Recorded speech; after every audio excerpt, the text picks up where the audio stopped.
So good evening and welcome everyone. My name's Leslie Regan and I'm the new chair of Wellbeing of Women, or WOW. And WOW is the charity that simply transforms the lives of women, girls, babies and their families by funding vital research into women's health. And crucially important, WOW funds the training of young doctors and midwives and nurses to become the next generation of research leaders.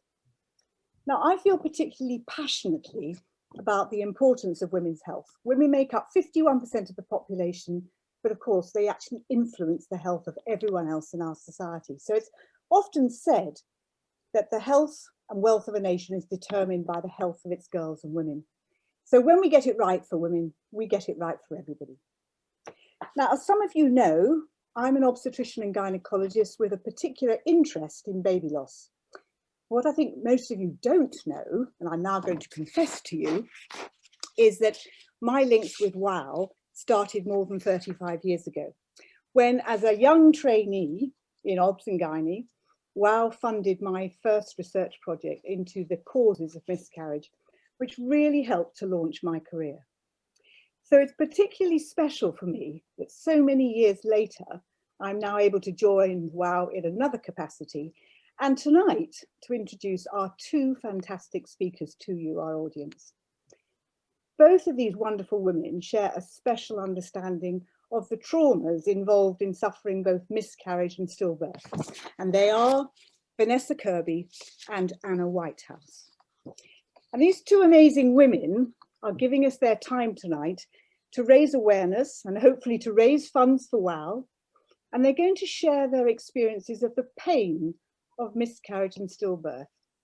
Two words which are all too often, I think, considered to be taboo subjects that we shouldn't talk about. Now, Vanessa and Anna have very modestly asked me not to spend too much time talking about their awesome careers and achievements, but I actually couldn't be introducing them without saying just a few words about them. Anna Whitehouse is a best-selling author, campaigner and presenter, and she's spoken openly about her personal experiences of recurrent early miscarriages in the Channel 5 2020 documentary, Miscarriage, Our Story. And Anna, who of course is also known to you as MotherPukka, is going to be talking to Vanessa Kirby about how it felt to play the role of Martha in her incredible new film, Pieces of a Woman. Now, Vanessa is a BAFTA award-winning actor, and Pieces of a Woman was released earlier this month on Netflix. And it's a deeply moving account of a woman learning to live either with or alongside the loss of her baby, which she loses shortly after giving birth to that baby. Now, Vanessa starred in many iconic roles, just to mention a couple: Estella in Great Expectations, Stella in the Broadway version of A Streetcar Named Desire, and of course, her award-winning performance as Princess Margaret in The Crown. But I'm sure the audience tonight will agree with me that her performance as Martha in Pieces of a Woman is truly inspirational and very, very thought-provoking. It certainly moved me to tears, and I've got some 30 years of experience of listening to tragic stories from my patients. So whatever you did, Vanessa, it was an extraordinary accomplishment to get into the skin of that woman and really make us feel what she was feeling. Now, just a few housekeeping points. There's a chat box. I'm telling the audience this. Please type your questions into the box and we'll try and ask our two wonderful speakers to address some of them. And in the chat box, you'll also find your donation link to Wellbeing of Women. So I'm just going to finish now by saying, please give generously, because your money is going to be used to fund vital research and to train the next generation of women's health researchers, which means that your money is going to be spent helping someone in your life that you love, and you'll be investing in the next generation too. So over to you, Anna, and to Vanessa. Thank you so much for being with us tonight. We're so excited to welcome you here and to hear what you're going to share with us. Thank you. Thank you so much, Leslie. Such a lovely introduction. I wish I had somebody to introduce me like that into every room, to be honest. But thank you so much, Vanessa, for joining us tonight. I think I have obviously posted about Pieces of a Woman on my social media, and the response was phenomenal. Uplifting in places, I think people seeing themselves in the character of Martha, heartbreaking throughout. But my question, as I was kind of weeping on this very sofa with my husband watching it, seeing ourselves represented, was when you got that script and it landed and you read it, like, what was your first thought? How did you connect to Martha? Yeah, I mean, I read it kind of, I got it sent from a producer because I was saying I'm really looking for something really, really demanding and something that really matters and that really, really moves me. And they sort of had something in mind, and then the script came through, and that afternoon I read it in an hour. And I think two things about it just totally struck me and actually shook me. I don't often use that expression, but it really did. And the first was, I remember when I sort of opened the page and there's a couple of scenes and then suddenly it's into this birth. And as every page, you know, as I turned every page, the more I turned, the more I thought, I can't believe this. I've never seen a birth like this written on paper in a film script ever before. And I was struck by the fact it was 30 pages. And I realized, God, we so rarely see birth on screen. And yet, if you think about it, we see death all the time in nearly every film, you know. And I thought, you know, after reading that, I thought, I wonder why that is. And that's for us to talk about. I think it's really interesting. I think a lot of it is to do with the fact that there's not enough female writers, you know, there hasn't been enough. And now female writers are writing female experiences.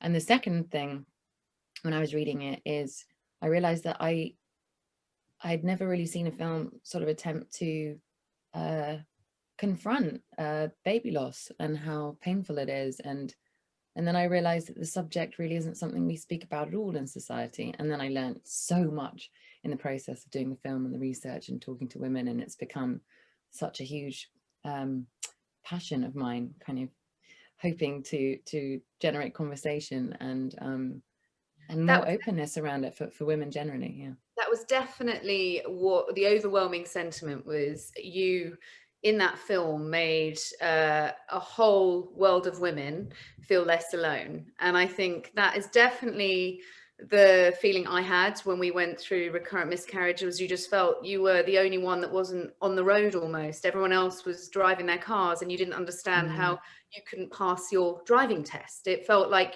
you were sort of failing as a woman. And I think that was one of the other questions that came up was how did you even start to prepare for this role? Because I've experienced it and I don't think I didn't even know where to start to unpack it as a journalist, let alone as an actress.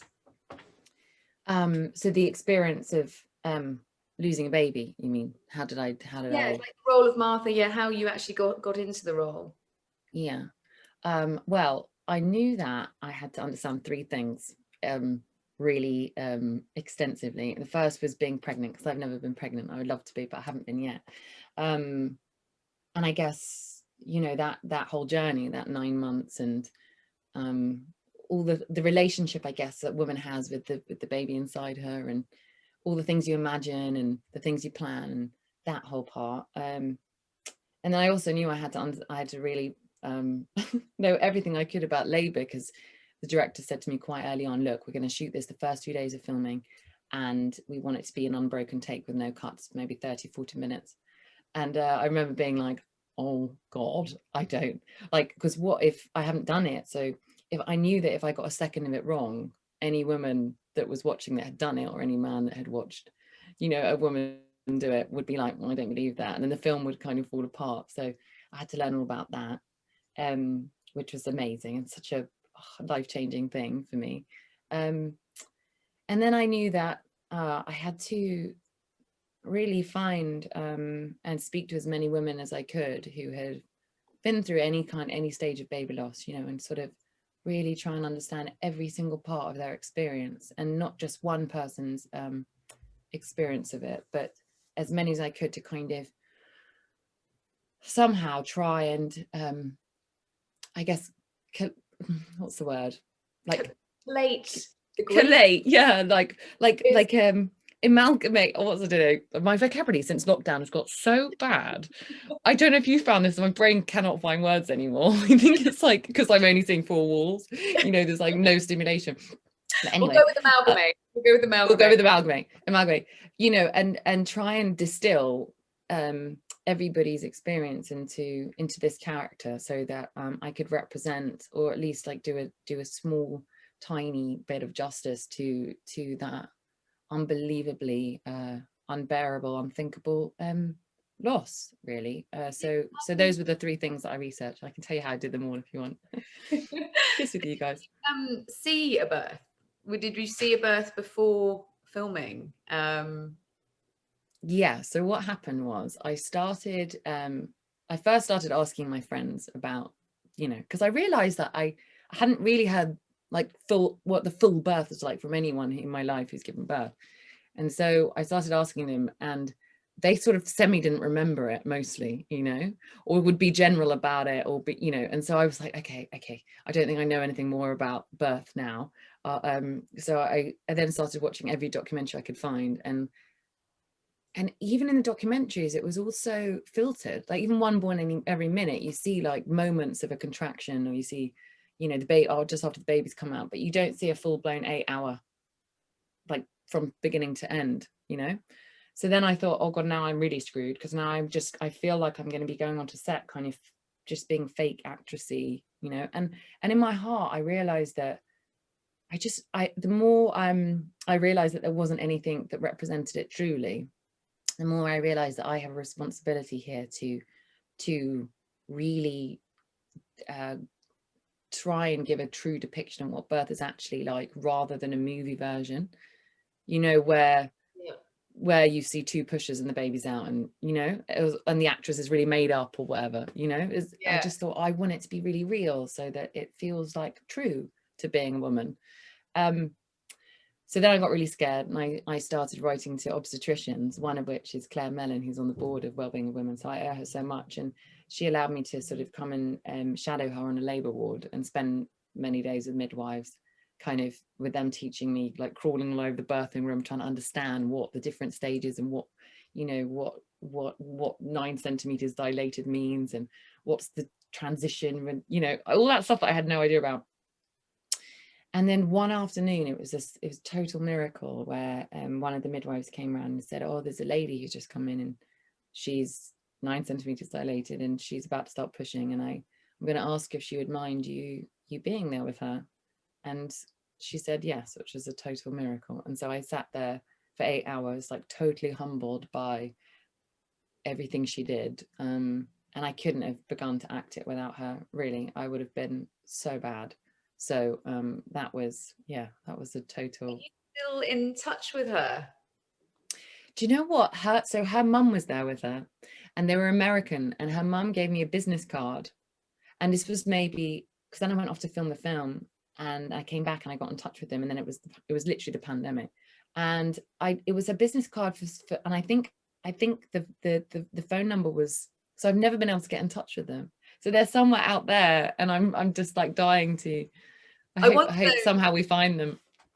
I wonder if she's seen the film though, and probably sees some of herself in there, because that was, I think, the thing that stood out for me was there was 30 minutes of filming, and while there was extraordinary parallels to, well, it wasn't just parallels, the reality of birth, there was the moment where you started burping that I was like, oh yeah, no, she's definitely had a kid before. And I started Googling you to find out if you'd had a child before. And I was like, you hadn't, but you not only nailed kind of the whole childbirth process, which is in many ways debilitating, exhilarating, extraordinary, and painful in so many ways, but you'd got the nuance of the ugliness of it, the beautiful ugliness of it, which is, you defecate, you burp, you aren't yourself, you're taken over. And I suppose one of the questions we had was, when you were burping, how did you even do that? I mean, it was an extraordinary feat, I have to say. Do you know what? It's something that I think it's the thing I'm proudest of in the film, you know, because which is hilarious, isn't it? It's like, I think that might be, that's the thing I'm proudest of the whole movie is the burping. And the reason for that is I remember we the film premiered at Venice Film Festival. It was this little miracle in September that even went ahead. And someone came up to me after the film and like grabbed my shoulders and went, "Thank you so much for the burping." And I remember being like, "Oh, thank you. Yeah, no, great. Thank you so much." And then I thought about it that evening, and I sort of felt this actual sense of, I suddenly realized that I think the woman was saying thank you because maybe it was true, you know, and I think it's so important that we see that on screen. I don't want a pretend version. I want to see life as it is. And I know what I witnessed that woman go through. She wasn't burping, but she felt really sick and she hadn't been able to eat all morning. So she was really weak. And they were offering her things like, he didn't have much in the hospital. And she was like craving a Haribo or some kind of sugar to help her. Yeah. And all they had was some milk. And she just was a bit like, oh, and they offered her orange juice and she didn't want that either. And she was just feeling really nauseous. And so I guess in the scene, I just imagined that I felt really sick. And I guess me feeling really sick means that I maybe burp a lot. I don't know. Be interesting to see if that happens when I'm really giving birth. But another thing it just happened like unconsciously really in the scene. Another thing they don't tell you is that your vagina swells to the size of a fist before you have a baby. Just going to let you know that that might be to come. And I have to say that my Google searches ahead of having a baby were quite extraordinary. I suppose the other thing that really hit me was, obviously I watched it with my husband, and I have not seen him and I being able to, and I think the word is definitely grieve. There are going to be a lot of people watching right now, and what I think the film unlocked in us in that hour and 45 minutes was an ability to grieve in silence together, having someone show the reality of not just birth but loss. And I think, like you said earlier, you made such a good point of like having a child, it's life and death all in one moment. It can be, and it's within a minute. You can feel so in control and out of control. And I think it was both of us sat together, man and woman, seeing that, and seeing you, Martha and Sean, represent the brokenness of a couple. And I think the brokenness of relationships around Martha with her mother, who was absolutely incredible. Ellen, she was unbelievable. I suppose that would be the question, would be how did you find the relationship side of child loss? Like, was it a surprise to you as you were kind of going through the whole film? Yeah, you know what, I mean, this is definitely an examination of how essentially three people deal with grief differently, and it's obviously a very painful experience for anyone to go through, and everyone deals with grief, yeah, in a completely different way. I mean, it taught me so much about my own grief, you know, when I have, or, you know, we all lose things at different points in our lives, like things that are special to us, and we have to let go, and we have to come to terms with letting go, and how to let go, and when to let go, and do we ever, and how do we put a reality back together where it's been shattered, and everything that you plan for and hope for, you know, the things we are certain of in life that we you know want to happen and we believe is, suddenly isn't. And how do you come to terms with that and adjust essentially to a new reality? And I was really proud of the film, that, you know, this couple go through a really difficult thing, and they quite literally can't talk to each other. Their grief is so different that they have no access to each other. And I remember I watched a beautiful documentary on Channel 4, my friend Katie Rice made, actually, funnily enough, my friend from school. And there's a couple in the thing, and in the documentary, who were best friends, and they've been best friends since they were really young, and they'd only got together maybe like 4 years ago. And she was pregnant, and she lost the baby really late on in the pregnancy and had to give birth to him. And then the documentary followed this couple, and it was so hard to reconcile their different experiences of pain. Yeah. And you know, they were managing to get support via the program towards the end, and you could see them beginning to heal. But without support, without help, you know, without knowing how to talk to each other, when quite literally you have to take care of your own pain, and it's really hard to hold space for the other person's, you know. And I learned loads about that, actually, about how lonely the journey can be. And I think I was saying to you, wasn't I, last week, when something that really struck me only recently actually is, I guess, when you lose a baby, it really is, the baby is not only like intimately, you know, inside the woman and the relationship with her, but the father too. And yet other people in society have never met the baby, you know, they don't have a relationship with it, like maybe when you lose you know, a friend or someone that everybody knows, you know, and so it's an even lonelier experience, I think. And so I don't know if that answers your question. No, it does. No, it is. I think, and I think what you said really stands out to me, is the way that you grieve differently. There's no right or wrong way of grieving, and the way that my husband Matt grieved was to hold it all in, and the way I grieved was to let it all out. And I think I judged his lack, in my mind, of emotion. Yes. I definitely judged it and didn't feel he was sad enough. And I think there were lots of cracks forming between the two of us, represented by Sean and Martha, of two people just grieving differently and actually really respecting different ways of grieving. And it was only until 2 years after we had lost our fifth baby that Matt wrote a blog post called A Man's Guide to Miscarriage. And he wrote about how his mind was focused on the practical side of things, his version of nesting, almost wanting to make sure that his family was secure. And his final line was, don't let trying stop you from living. And I think that is something I still get quite upset thinking about watching the film, because it was really a representation of the fact that they had allowed trying almost to stop them from living. They had stopped, they'd stopped functioning. And I think a lot of what we had gone through, I saw in that moment of the breakdown of relationships within that. So, and I suppose you really, with this film, you said it's not just in terms of the reality, the unfiltered birth scene and the acknowledgement of baby loss. You know, it's 1 in 4 goes through miscarriage. We don't find this out until you go through it. You literally go, right, GCSEs, maybe A levels, job, marriage, I'm going to have a baby. And it just doesn't sound like that. And you don't get any sense of that loss at that point. And what this film has done is it's broken that taboo. And I'd love to know the responses you've had from women through this. What are the sort of varying reactions you've had to the film?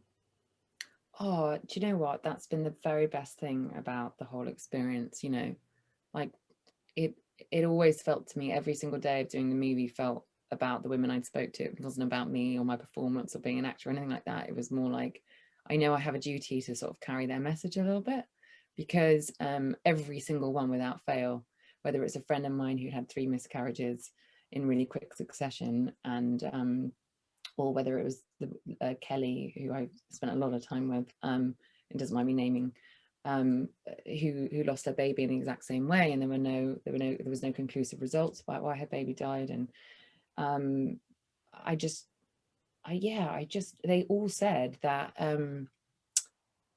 everyone found it so uncomfortable to talk about, and so they felt that they couldn't because it would upset people too much, and that they felt, you know, society feels really uncomfortable about it. And yet 1 in 4. And I'm so happy to be even sitting here talking to you about it, because 1 in 4, if there's no awareness about it and no one's ever spoken, it's not like an open conversation in society when it happens to you. I mean, the women I spoke to, the sense of failure, the shame around it, the feeling like somehow you might have done something wrong or eaten the wrong thing, or hadn't, you know, what was wrong with your body, and all those things. And that shame, I think we need to be supported in that when it happens, so that you can grieve, you know, and take the space to do that. Yeah, it's grief, and I was made to feel like it was a failure in some way. You know, actually it is someone, you're grieving someone, you're grieving someone who you've imagined a nursery for, you're grieving someone you've got a name for, you're grieving someone whose head smells like an apple, you know, very specific things that you're grieving, but it's not an inviable fetus, which is what I felt. It was very clinical, very wait until that happens and then you can try again. And I was like, but can I grieve that person? Yes. And that was the first time, I think, in this film, I just felt the grief that Martha pushed to grieve. She was protective of her grief. And I think that is something that you hear a lot. And I think people are so well-meaning. You know, my parents even said it, but at least, you know, you could get pregnant. And I don't need to know if I've broken a leg that, you know, at least I have another one. I need to grieve the broken leg. I need to let it heal. And that doesn't mean that you need to pretend it didn't happen. I think these conversations hopefully will help people to talk to their friends, because the sad thing is about this film is when I said I was interviewing you, lots of my friends who know I speak openly about this and have been very, you know, transparent with, came forward and said, yes, I've experienced that. I've watched that film and it had me weeping for days because it felt like it unlocked something. I suppose, what would you hope that this film does in a sort of in the future moving forward, especially in sort of linked to well-being of women? I hope that, you know, it was always like, I guess I was so honored at sitting with people like Kelly and them telling me their stories and telling me all about her baby Luciana, and I felt like, oh, I felt so honored to get to know her, Luciana, and Kelly, and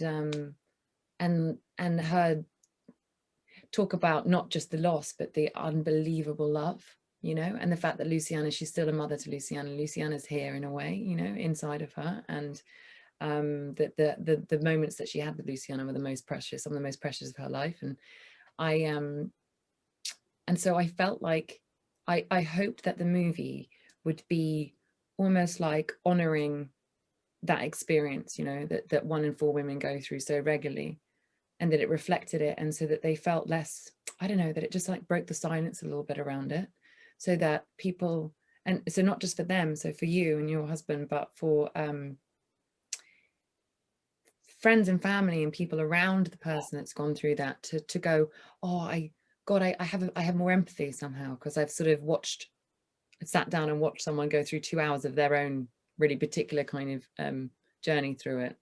And you know, with well-being of women and me getting to know them and how the work they do is so amazing, to support research into it to help and prevent miscarriage at all stages, you know, where it's really underfunded. I hope it, yeah. I think that was it. I wanted answers. It was, it felt like I wanted to invest more money into science to understand the questions that I couldn't have answered. And I think that's, again, the pain you see with Martha, and why well-being of women, when I started looking into it, it was the antithesis to being in the underbelly of the internet, looking at other women's miscarriage stories to feel less alone, because that's, while that's comforting in a way, knowing you're not alone in the underbelly of the internet, still you need some hope, I think, going forward, that somebody has your back, I think. Yeah, and we'll look into, you know, begin research into some of those things that aren't explained yet and could be preventable. Yeah, exactly. And I had a message before coming on to this interview from somebody who's watched the film. I don't know her, but she said, my friends would like to thank Vanessa and those who worked on the film. We watched it during a Zoom hangout. So funnily enough, it's exactly what you said, sort of not a husband and wife or partner. It was actually with a group of them. And one of our friends after the film said that she had lost her baby when she was 16, and her parents at the time considered it a blessing because she was so young, but she spent so long grieving and having to push that feeling down, that sense of loss, that she did lose a little. I think I've said it a number of times, you lose a little bit of yourself, you lose part of yourself, you're completely irretrievably changed. I think when you have gone through any kind of loss, you're a different person. You're the same person in many ways, but you see Martha going to work, and sorry, I get really upset thinking about it. It was when she went back to her office and everything was the same apart from her. And I think I'd love to know your thoughts on just a woman who's grieving after having lost a child, just that contrast with work, you know, just having to carry on. How did you find that side of Martha's character? I think I spoke to a friend who had multiple miscarriages, and she said, you know, she has this really high-flying job in New York, and she said that on the third one, she had to go and do a big presentation like 2 days later, and she had to wear a nappy, and she was doing this big presentation, and she had to, you know, completely hide what she'd gone through, and she didn't feel like she could tell her boss. She didn't feel like anyone would understand, because it's not something that they would know how to. She didn't feel like she would know how to articulate it and for them to receive it somehow. Yeah. And that's why I ended up wearing nappies all the way through the film. Sometimes you see them in the shot, sometimes you don't. We did that little bathroom shot because I just thought, God, that's so important, because your body is grieving too, you know, and your breasts are leaking, and your body's prepared to have a baby right there, and you don't have the baby, and yet she had to go back and felt like she just had to carry on. And she said that there was no support at all. She said she got more help and support when her dog was put down from the vets than after she lost her baby. And she said, like you, it's so clinical. It was you know, forms and writing about the operation they had to do, and you know, and it was just so clinical. And I guess I could only imagine. I mean, again, like, it's really interesting. I'm really honored to talk to you because you've been through it, you know, and I've only tried to understand. So I often feel like I don't feel like I'm an authority at all. I only know that whether it's, you know, I listen to you. You've amalgamated, you just distilled. You've yes, so many whatever that word is, which I'll remember in about an hour. But yeah, you know, I've only tried to honor what you know, the experience that it is, and I guess I guess I feel like, what's the word, like viscerally passionate about it now, you know, because I just think, God, that's so interesting that it's a really female experience, and yet it's another female experience in society that feels like it has to be hidden, you know, and that a workplace would find it so uncomfortable that you couldn't be true to a trauma that you've just gone through, you know. And that, but if your father died, or you know, that's something that people would know how to at least hold out their hand, figuratively, whatever. And I always wanted the movie to be a little bit like holding someone's hand. And I was so touched and emotional, actually, when you said that you actually found it sort of quietly comforting. I was so glad, because I know that the film is intensely painful, and lots of people have described it as like unflinching. And I remember, you know, the director and writer, who I wish was here now, I should have thought of that, she's amazing, and they lost a baby together, and so it kind of came from her experience. It was like something she just felt like eventually the pain was so great she had to write about it. And you know, spending so much time with them and on set, I just they chose moments in this character's life that were the most painful of all the dates. So you don't see her at Christmas, you don't see her, you know, it's just like the significant moments in that eighth month or so grieving process. And I often thought about those dates, you know, it's like choosing the having to choose the gravestone for the baby, or you know, trying to have her husband wanting to have sex with her for the first time, and all those like really difficult moments in a grieving process when you, again, like, you don't recognize your life. The world seems to be the same, but you're not. And I guess every grief, you know, we've all been through different stages of grief, like even after a really difficult breakup, you know, and that feeling of like, oh, the day is just it can be 8 months, or it could feel like 10 years, you know, or a Yeah. day can feel like an eternity. And you sometimes don't feel like you can leave your duvet, under your duvet. Do you know what I mean? And it's sort of those times, sometimes you feel like so lonely. And I don't know where I'm going with this. I'm rambling again. Actually, I think it's for anyone wondering if they haven't seen it, wondering if they should see it, because obviously it is a heavy watch, it is unflinching, but coming back to what you said, it's comforting. I felt like for the first time somebody had sat in the hole with me instead of telling me how to grieve. It was an ability, a space to grieve. And it really reminded me of my best friend who we'd lost 3 babies, and I'd lost 3 babies at this point, and nobody had really known what to say. I was kind of ostracized slightly. Nobody wanted to sort of upset me in any way, and they all had children. And she put me down on her sofa. She made me a cup of tea, got me like loads of Jaffa cakes, and she just held my arm and she said, "It's shit and I'm here." And she held me, you know, as I think we were saying earlier about women's circles. They were something that used to happen all the time. We would grieve together. Yeah. We would grieve in unison. You know, we wouldn't grieve in our little pockets and shut off. You would share that grief, you know, and I think there is something so uplifting about breaking free from that in a way, breaking free from that sense of it's shameful, it's embarrassing, it's awkward, it's you're failing, your uterus isn't working. And actually one of my issues was I have a heart-shaped uterus. And so Of course you do. I have a little heart-shaped uterus. So that caused sort of extra complications. And actually that became something that my friends kind of helped with. They would sort of be like, no, you've just got a bigger heart, that's fine. But I think that's it. It's, the film for me, it sat in that hole with me. And I think anybody wondering whether or not to watch it is, yes, it comes packed with trigger warnings. But I think both my husband and I were able to strike up a conversation around the grief that we had still continued to bury.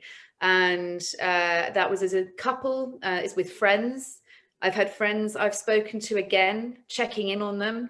And I think the only thing I would say, having gone through it, that this film really cemented was that to do what my friend Pippa did, to do what Martha needed, was somebody to hold her and go, it's so heartbreakingly painful, but I'm here. And that is what she needed, because she was being told consistently how to grieve. You're too cold, you're too this, your husband's wrong, you need to just snap out of it. And no, it's someone, you're grieving someone. And I just want to genuinely thank you from the bottom of my heart for making something so painfully beautiful. And my final question is, I mean, you're a phenomenal actress, but how on earth did you go from filming Pieces of a Woman to Mission Impossible you went on to? You went from one extreme to the other. One extreme to the other, yeah. I mean, both is demanding, to be honest, because I'm really not a physical person, actually. The thing is, though, there was a whole, how many months? 7 months of lockdown in between. So I did actually have time I got back exactly, we wrapped the film a year yesterday, exactly a year. And then God, when did the pandemic happen? Oh, feels like forever now. Yeah, I guess mid-February or something. So actually I had a big break, and actually it took me a really long time to I don't know, the feelings to leave me, really. They're still there. I still feel, it's so funny. I like I said to you, I am just an actor, and I haven't been through it, and I'd never pretend to even know half of what it's like to go through what you've been through. But I have like, I felt so privileged to say that I see you, you know, I witness your pain, and I know I've tried to understand. And I think you're so right. It's that holding space for someone else's pain and grief, and not needing it to be different in order for you to feel okay, you know. And that is what film and art is for, you know. I think so. That is why I've got so frustrated, I think, in lockdown, with the arts not getting as much funding as they need, because it's there for conversations like this. And so I want to move on to questions. We've had so many questions about this film that we're not going to be able to pack in, but I will start with the first one we got through, was, so how did it actually affect you spending time on the labour ward? You know, like, that's a lot to process. As much as it is for your character, it's still Vanessa who's witnessing and experiencing all of that. Oh my God, it was amazing. Do you know what? Someone said to me, I can't remember who it was. Someone said, I think it was a doctor actually, said, you don't want to watch a live birth because you will never want to do it, and be really careful about it. And I thought, well, I'm going to, if I can. So I have to, you know, otherwise I would be phony. But oh, it was just so amazing. Seeing someone give birth is just the most incredible thing. I like bow down to women. I already knew how powerful women are, but seeing what she did and seeing her surrender to, as you said, like the pain and the terror and the just relinquish all control. She just surrendered. Her body took over, and the primal female instinct, you know, natural intelligence just took over. And I was just like, I was so blown away. It's made me want to do it so much, seeing her go on that journey. So actually it was a privilege. And also I was like so in awe of the midwives. And I remember after being like, I think I need to retrain. I think I need to be a midwife. I was like, what I just saw, you get to see all day, every day, you know, like that miracle of when he came out and he was there. And oh, it was just, yeah, so I loved it. Don't you, afterwards? Whenever I've watched One Born Every Minute, I just think, yeah. what am I doing with my life? Yeah. I need to be. I said that. I was like all the way, and I had to get on a plane straight to finish another film in a different country straight after it. And I remember being on the plane being like, oh, I need to retrain, and then quickly realized I'm quite squeamish and I'd probably be terrible. But yeah, it's given me a huge, like, unbelievable respect for midwives and every woman that's done it, honestly. And we've had a lot of messages here from people just thanking you, saying they were very unsure about watching the film, but now feel more reassured, which I think is kind of what we were hoping for here, is because I think you hear film about baby loss, and I think if you've gone through that, you just go, okay, I'm not touching that. But so Beth Watson has said, Vanessa, I haven't watched the film yet, but based on this conversation, thank you so much for your humility and respect for the ladies and families you spoke to and spoke of. Also heard from Annabelle. Oh, she said to me, what do you and Vanessa think is the best way to comfort a friend? What do you say to anybody who has maybe gone through miscarriage, particularly in a work context? Because I think it is very taboo there. Yeah, I suppose, what would you say to that? I mean, I would want to defer to you for that. I've asked all the women I spent time with. I really got to know what their version is, but I mean, you know, yeah, you must have had all sorts of different things come at you, and you probably know what has felt. Yeah, I think it is not ignoring it. I think if you're not sure what to say something. I think that is potentially the best advice, because I think we work ourselves up around grief, about treading carefully, not saying, so British as well. So British, and I'm half Dutch, and in Holland it's just straight to it. They're just like, what's wrong? You okay? You're having another? I'm like, I don't know. Actually, it's the tiptoeing round, isn't it? Then you're treated like a bit of an alien, you know, and you're like, I'm just in grief right now. I'm very sad. And actually the best conversation I had was with my daughter, who was 4 at the time, when I'd had a miscarriage. Very sadly, it was at her nursery. So I dropped her off there and I'd picked her up, and I had mascara coming down my face because I hadn't realized I'd been crying. And she just said, Mummy, why have you got black tears? And I was like, I was just a bit sad. And I thought, you know what, I'm going to have to be honest, because she knew I was pregnant. So I just said, Mummy, through no fault of her own, I think that is very important to say, through no fault of her own, the baby didn't stay in. And I said it quite solemnly, and she just responded with, can a doctor put another one in? And I was like, no, not really. We'd have to talk to Papa about that. And she said, could the next one be a boy? Is that okay? I was like, again, you know, quite tricky. But it was her Dutch directness almost of just asking questions. So I think that's how I would answer that is, if you're not sure what to say, please do say something. And it can just be a photo of the two of you together, saying thinking of you.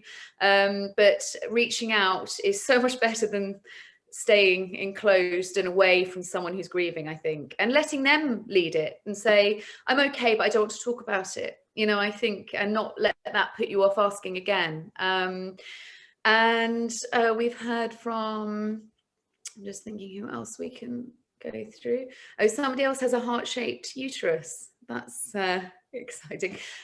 Vanessa, which scene was the hardest for you emotionally? Oh, good question. Emotionally, I mean, you know, lots of people have said, was the birth hard? You know, God, you must have been exhausted. And I was like, no, it's the best filming experience of my whole life, because I realized after the film that it's so rare to, in film, to have a quarter of the movie with no cuts. So you don't have to, like, filming's really tough. And you know what, the toughest things are sometimes the tiniest moments, because you might have a 20-second moment of a scene, right, where like the camera's on this part of the scene, and then you break and they change it around, they change the lights and and then you have to do another little clip. So if that birth scene wasn't one whole unbroken take, I knew that I would have to, like, you know, go to lunch, hang out, you know, chat to the other actors and the crew or whatever, and then come back in and then get in the bath and then pretend that I'm in the middle of a labor. And I would have felt so fake. So it was actually like, it was amazing to do. But at the very end of it, I think because of that, because it was an unbroken thing, we, you know, it was just half an hour of just being in the moment of that at the end, when the camera was going outside to the ambulance and I was like left in the bedroom, on the first few takes, my psyche didn't know the difference doesn't know the difference, like it can't tell what's pretend and what isn't, because you're making yourself believe something, even, you know, even that you feel sick, so you burp, or, you know, you really do believe that you have a bit, you're giving birth. And I guess when, you know, when Martha loses her at the end, I think I sobbed for about 10 minutes and I couldn't stop myself. It was just like coming out. And then I remember the director, who's just such a beautiful person, came up to me after the first take and he just held me like this. He held me really tightly and I was just sobbing, and I was like pretty hysterical, really. And he said to me, he held me for 5 minutes and then he said, just remember this feeling and keep it in you for the whole rest of the film. And that's why, weirdly, like that, it all was like that. It was that thread really through all the scenes I played, and we did them in semi-chronological. This Martha isn't someone who displays her grief like outwardly to people in her life, but inside she's feeling that level of pain. So again, it taught me a lot about, like, you don't know what's going on for someone, you know, if you can't read, like, so I always try, it's taught me to have, I don't know, more empathy or compassion, especially when you don't know if someone's had a really, like, it's going through something really horrible and they might be, I don't know, bump into you and be rude or whatever, you know, you just go, you don't know what someone's going through. So it's so true, is again, it comes down to that judgment of grief, is judging how grieve. And I don't think it's a gender thing, but definitely my friends have said their partners have not grieved in the way that they would hope they would, which sounds a bizarre thing to say. They've not grieved enough. And I think just really important to say right now, anybody who is affected by anything that we have been talking about today, there is a link you can see in the chat. Wellbeing of Women, they have a sort of support group. They have a way you can actually, you know, get in touch and see if you can read through anything there, just to find out what you know, where you are at and any support that you might need. We've also heard from Jane Healy. She said, you're the only other person I've come across with a heart-shaped uterus. Oh my goodness, there's so many heart-shaped uteruses. Cool. And she said, thank you so much, Vanessa. It was beautiful, beautiful film. I've also heard from Christina. She said, hi, both Vanessa and Anna. I'm a clinical psychologist about to set up a new NHS therapy service in Devon for women who've lost a baby. From your experiences and from talking to other women who have been bereaved, what would you say are the most important things for us to bear in mind? I will hand that to you first. I mean, it's really complicated for me to advise, because again, I do feel like, I feel like I'm serving your true experience. No, of I it. know, but I think it's the research from perhaps the women that you've spoken to, that you've distilled, I think, that potentially would come into that.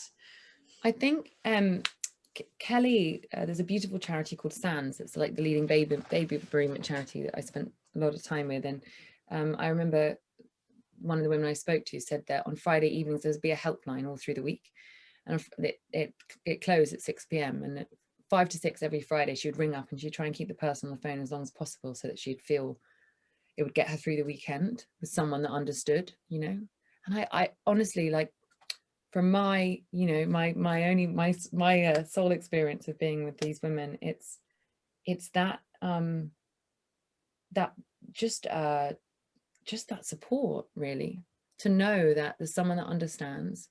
I mean, just even setting up is amazing. And maybe connecting women, I know at Sands they do a lot of like you were saying, women's groups, and mothers being on the helpline that have been through it, so you feel like someone later down the line has healed and been stronger, and has found a way to live alongside their loss, really, when a lot of the women said that they couldn't ever imagine how they would ever get over it. And that's, I think, a really good point. And the uplift in this film, and there is uplift to anyone wondering, is there is a hope that you will move on and time will heal, and you cannot see it. You literally cannot see it. Each time you go through it, if you suffer recurrent miscarriage, you do not think you will get out of that hole. And actually, I was very conflicted about sharing an image of my daughter when she was born. But actually, the majority of women who follow me, who'd followed our miscarriage journey, said she gives us hope. She is hope, because we know what you and your heart-shaped uterus have gone through to get there. And I think it's, you said the details of Martha, the moments, the tiny moments were the hardest. And I think, funnily enough, that's of a parallel with navigating baby loss and miscarriage.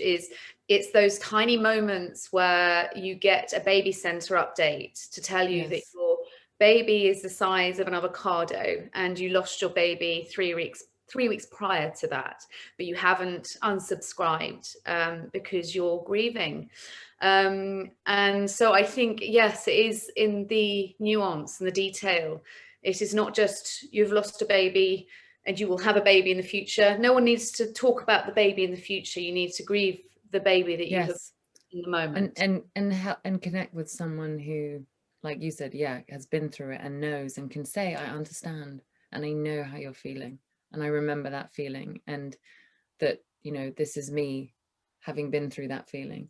I think also what you were saying, Anna, earlier, like, it reminded me of something Ellen Burstyn, who plays my mother in the film. Amazing. She said something about, she said what art is hopefully often, and the beginnings of time are, and storytelling was the tribe standing up and telling a story about the tribe to the tribe. And I feel like, in a way, even having a helpline, or what Wellbeing of Women are doing too, it's going like, I understand your experience, I understand this human experience you're going through, and many people, 1 in 4, have been through it in many different ways, and you're not alone. And grief is the most universal thing. Loss is the most human universal thing. Death and birth, like you were saying, it unites us all. And so, in a way, the more we can come together to go, I know, I understand, I'm on the journey too. This is a really painful one. And you're going through it, and you're being so brave to confront it and face it and surrender to it every day. you know, and to find a way of carrying on, and yeah, working out how to just have the courage to live through it, I guess.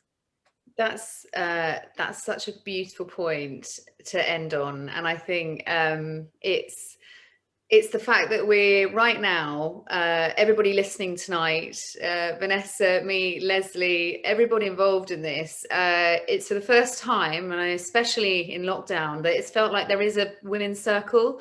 It might be digital, there might be dodgy Wi-Fi, it might be pixelated in some places, but the power of women uniting with well-being of women, other organizations, and sharing that grief, I think is an incredibly powerful thing indeed. And thank you so much for being part of our circle.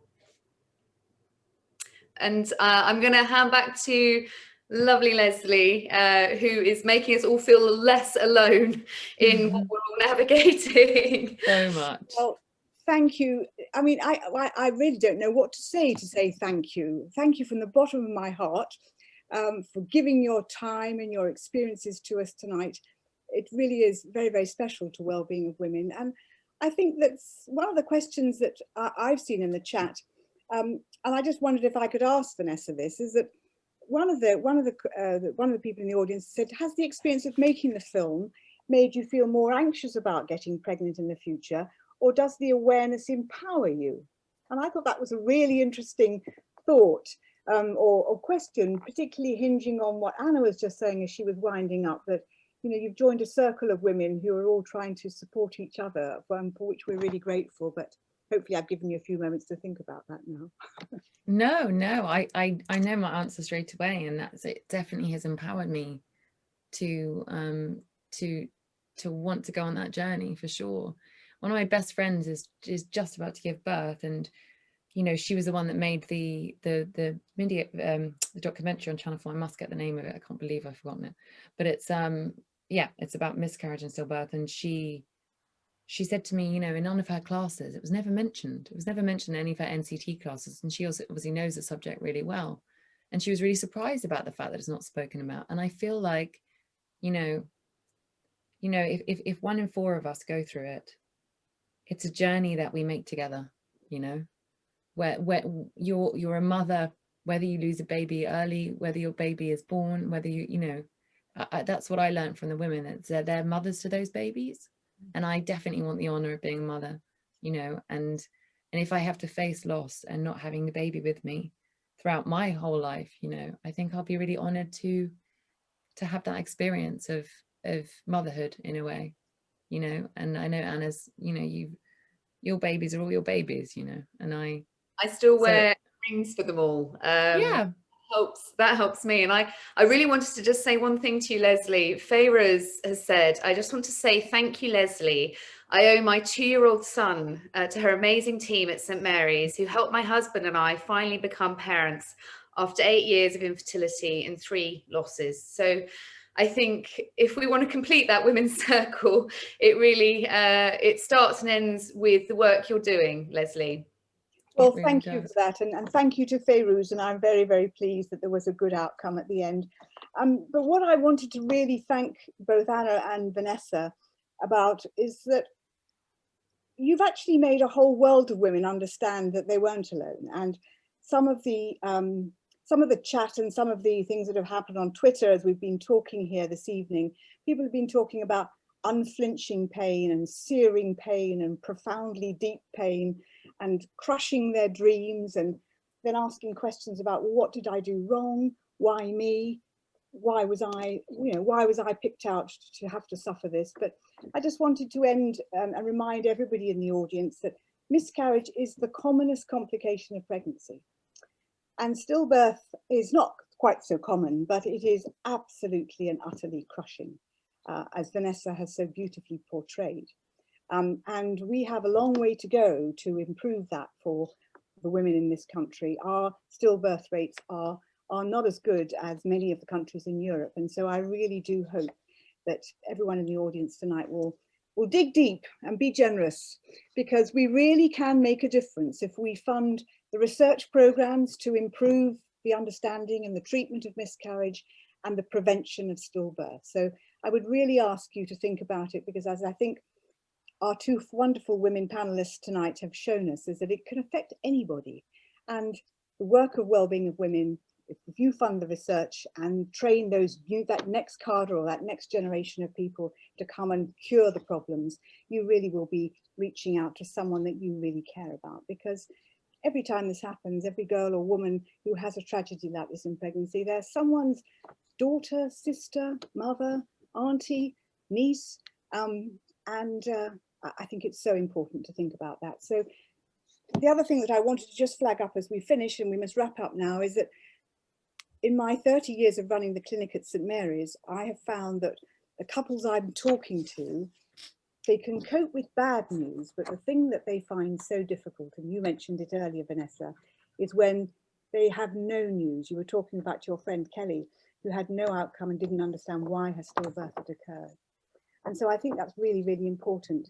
And finding out and doing more research into these topics is going to allow us to understand more and be able to explain to those couples who are going through this terrible pain what happened to them and give them hope for the future. So on that note, please go to the link on the chat. Please donate to Wellbeing of Women. And my only regret about this evening is that we can't actually stand up and applaud you. So I'm just going to encourage everybody on their Zoom call to raise their hands and clap our two wonderful women panelists, Vanessa Kirby and Anna Whitehouse. So I'm going to start clapping as I finish this Zoom call. Well done, you. Thanks, Leslie. Thank you, Anna. Really so lovely to host you here. Thank you again. Thank you. So from my heart-shaped uterus. Goodbye. Bye-bye. Thank you. Goodbye, everyone. And thank you to our audience for joining us tonight.